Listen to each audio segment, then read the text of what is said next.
Well, if you're a parent with school-age children, you probably feel like you're juggling 5 balls in the air at any given time. It's really true. And our kids are juggling too, with school, sports, band practice, you name it, and the dreaded homework on top of it.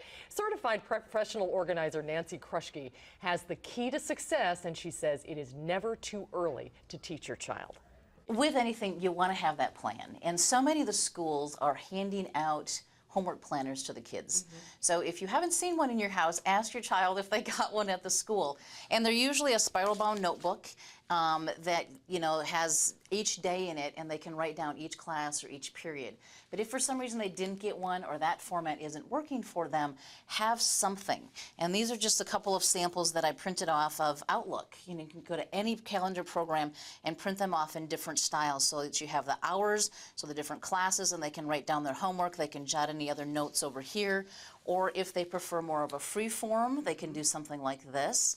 Also on my website, I have this type of sample that goes by period. So if they have 8 different periods, they can write in there.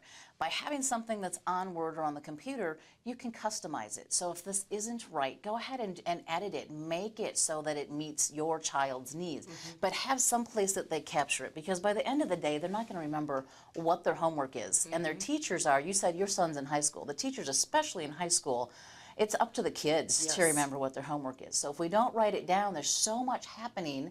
And then with sports and all the other things. So one, make sure they have some place that they can capture that and write that down. That's one of the first things I'd recommend. What else do you recommend? Whether it is high school or whether it's even grade school, they typically have a study hall period or some time that they can do some homework. Find out what works best for them. What is easiest for them to do at school as opposed to trying to do it at home so they can get a jump start on it. But really encouraging them to use that time that the school is giving them. And then when they do come home, give them that break instead of, okay, you're home, you need to, let's fight, and you get to do your homework. We don't want to do that when we get home from work. Yeah, everybody wants to take a little bit of a break. So give them a break. Sit down and negotiate with your child. I mean, and find out what works best for them, because we all kind of have our own rhythm. And I know when I was in high school, I mean, I was a late night studier. From 9 o'clock to 11 o'clock, that's when I did my best study. And trying to do it right after school was really tough. So you have to know your kid. Right. Just like with projects, when I tell my clients when I'm working with them in their job, you don't want to sit for 3 hours and work on a project. Do it in 30 minutes or 45-minute blocks, and then take another break. Get up, walk around the block, let your kid play a little video game, because then they feel, oh, I get to play video games if I get this done. And they feel like they're being rewarded. It doesn't matter what age. One thing I really liked about the sheet that's on your website is that you included Saturday and Sunday on there. Oh, yeah. Because it's also a good way to organize activities and to kind of break homework projects and things up on the weekend. You don't want to have to do that, but it's good to have the option to do that. Right. And most kids don't want to do it on Friday night, so let Friday night be an off homework night, and then pick where is it on Saturday, where is it going to fit on Sunday.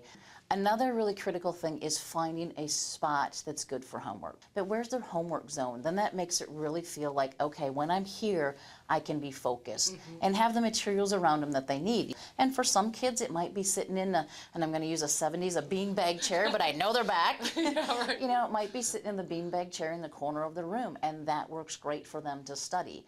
And have those breaks in between, whether it's, okay, now I get to go and have cookies and milk, or have another snack, or I get to play 15 minutes of a game, either on the computer, PlayStation, or on my phone. And that's the other thing I'd probably encourage parents to do, is if you can, encourage your child to put that phone aside when they're doing homework so that they can stay focused. Terrific. Thank you, Nancy. You're so welcome.